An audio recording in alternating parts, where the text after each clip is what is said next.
It looks like the Bloodline is possibly getting a new member. WWE is splitting up another tag team, and a WWE Hall of Famer is returning to the ring soon. Stay tuned for the news.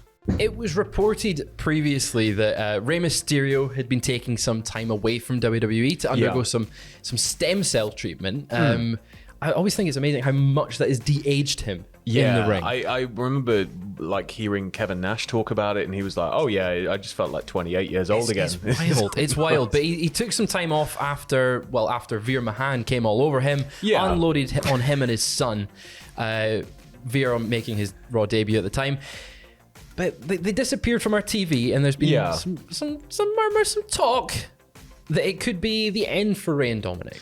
Now, we've had this sort of Rey will not go against Dominic. They don't want to do the father versus son thing. And I think it's maybe right to hold off on that, because I think that's the thing you do before Rey retires. You have Dominic turn heel, and then he turns face again, and then he gets the big moment with Dad before the end. You get the big hug in the ring. Yeah, in terms of where it's going though, according to the Wrestling Observer newsletter, the reports that they've been receiving through their sources have indicated that there's at least talk of them not being put together going forward. So it's, Dominic has a connection to Rey, but there's not really anything else that's tying him to anything in the main roster, and he's done not much on his own. Has he had a singles feud really? Not really. Like, there was that moment with Rey fairly recently before they disappeared off TV, kind of putting Dominic on the path to his own thing. It's time for you to fly the nest, go on. And then nothing came of that. I think this is probably the best way to throw Dom into the deep end of it. Because he's already, into the deep end. He's already been out there wrestling on TV fairly regularly and, on pay-per-view. Yeah. And I think that it's just a case of now maybe, just gently separating father and son, because he still feels really new though but he's been on the main roster for 3 years coming this November. Yeah. Like, he's been here a while. He's getting regularly seen, and maybe as a single star he will work. I just wonder if they'll give him a mask. I think eventually we might see that, but for now, I think they're probably just going to split them. Maybe we'll get Dominic and some cocky underdog stories, but so that we'll find out probably on their returns. But staying on the topic of a return, Charlotte Flair has been absent from TV since WrestleMania Backlash. Last Sunday? Last Sunday. Time is a construct. I lose track of time now. Time is a construct. But at WrestleMania Backlash, Ronda Rousey did score a victory over Charlotte Flair, and following the match, it was revealed that Flair had suffered an injury. It was a broken radial bone. Now that, to me, immediately sounded like a made-up bone. It sounds like something like a radial bone. Sounds like it's in your head. It sounds really important and technical.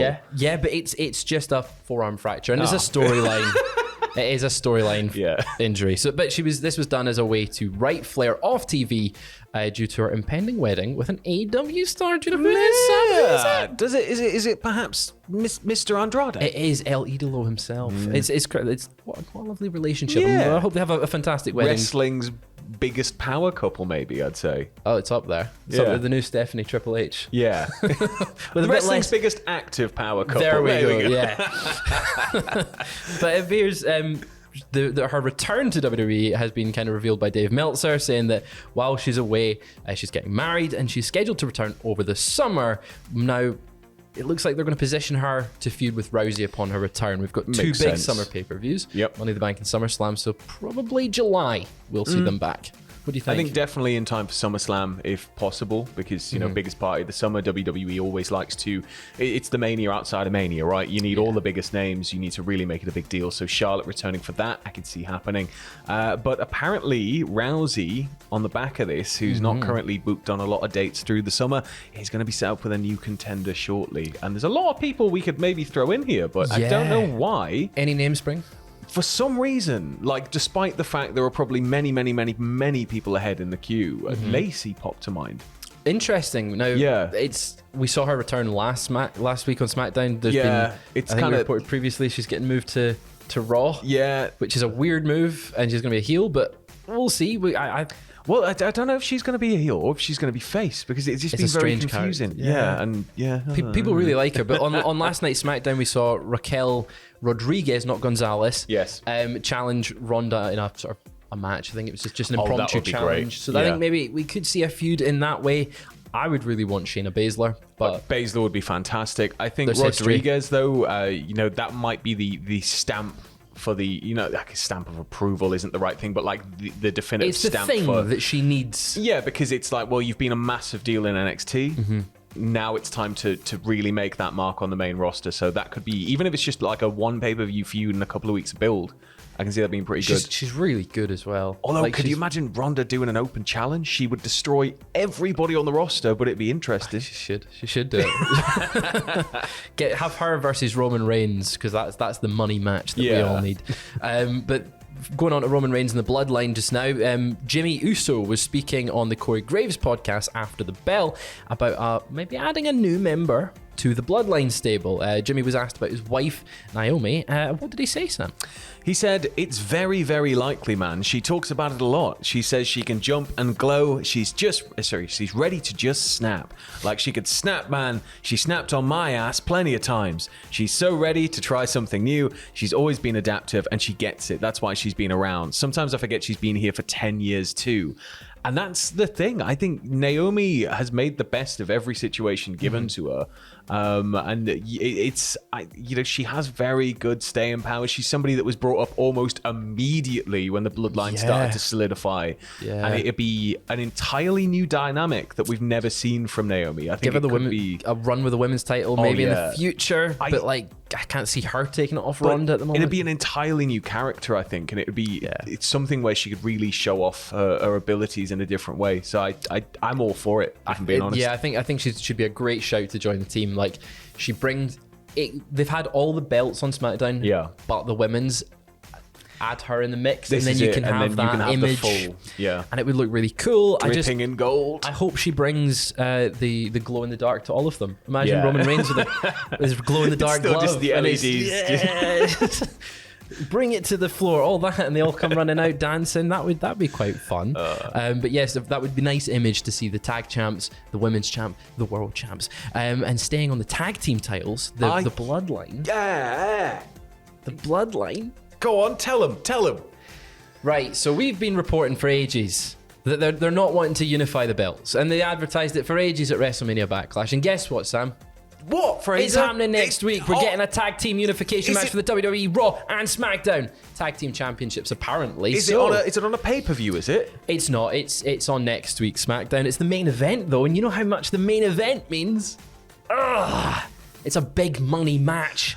I'm excited that this is happening on SmackDown. I just don't understand why the hell it's happening. What are you doing? I get it. You can make. I'm going through stages of grief here. This is weird. I get you can do the maybe a dusty finish, something where it ends in kind of a draw, and it's not going to be that disappointing so long as they go through absolute hell during the match. And I think it's a way they can maybe do it with a bit of a non-finish, but it also wouldn't surprise me if all of a sudden they just crack back on as if this was supposed to happen all along. And it's like, why?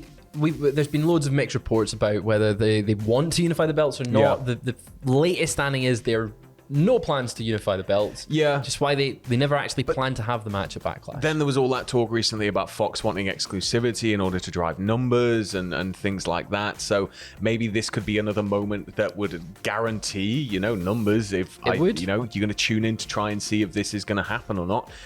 Whether or not it's probable is another question, but I think that a big moment like that happening on SmackDown, they're few and far between, but it's certainly not out of the ordinary for the tag titles to I guess it does make SmackDown a bit more interesting next week. Yeah. Like, we've got something to look forward to and something to talk about next Saturday. We'll be here 3 a.m. in my SmackDown shirt. Look at my Zubas. You're a big SmackDown fan. Oh, my Roman Reigns glove. Have you got the little pad on the floor just to protect your fist? That's always what you've got to have. And moving on to our final story of today, it appears that a WWE Hall of Famer is returning to the ring. Now, when you think Hall of Famer, you think someone who's retired. Yeah. Someone who's not going to get back in the ring. But we've seen some social media videos over the past few weeks of the Nature Boy Ric Flair returning to the ring with he's been sparring with Jay Lethal despite him being 73. Do you think you could get back? Well, I say back in the ring. Sam, have you been in the ring? I've been in a ring. I've posed for pictures in a ring, and I've tried to climb up a turnbuckle and nearly fell off it. Do you think you could do it at 73? Probably, yeah. Just busting out destroyers. Yeah, I am pretty class, though. You are pretty min. So, it just comes naturally to me, the Ric Flair thing, I guess he's taken one look at WrestleMania. He's seen Vince McMahon getting in there, and it is true. It is possible. We could see Ric Flair. I mean, it's Ric Flair is more believable to me if you go back in time and you say Ric Flair's going to wrestle this year, Vince McMahon's going to wrestle this year. What's happening? I think Ric Flair's more likely there. Yeah, definitely. But I don't know, man. It always just makes me feel a little bit ooh. And then you've got companies in Japan like Tradition where it's just like Masters football, but with wrestlers. So like I kind of just wish WWE would do a one and done classic Legends night. Let them all have sort of slow matches. Right, just, come out in the Zimmers. But Dave Meltzer was saying that the rumors of his return are accurate. The stories about his return are accurate and that he will be getting back in the ring. Meltzer said that the rumors pointing out, it's going to be Ric Flair and FTR. Yeah. Versus the Rock and Roll Express and somebody else. You've got to add two more people to this. Who? My mind would have thought Flair could make a quick one night only Horseman thing Tully going Blanchard on here. Would be my immediate thought, but because he's got the rivalry with FTR. But like, where is this going to take place? AEW won't do it. Maybe it'll take place in Nottingham on the Authors of Pain show. The Authors of Pain show. We'll have to get tickets to that one. That'll be a fun night. But Flair having not wrestled since 2011, I can't wait to see what he does. I just if you are getting in there, stay safe for the love of God. Like don't be out there doing the Flair flop and all the really bad stuff. Gotta get the blood circulation going. Please don't bleed.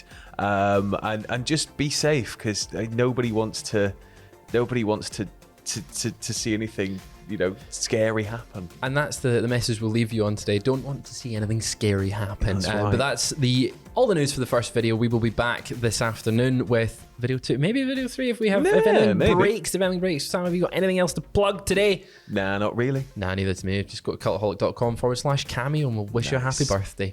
And we'll see you later.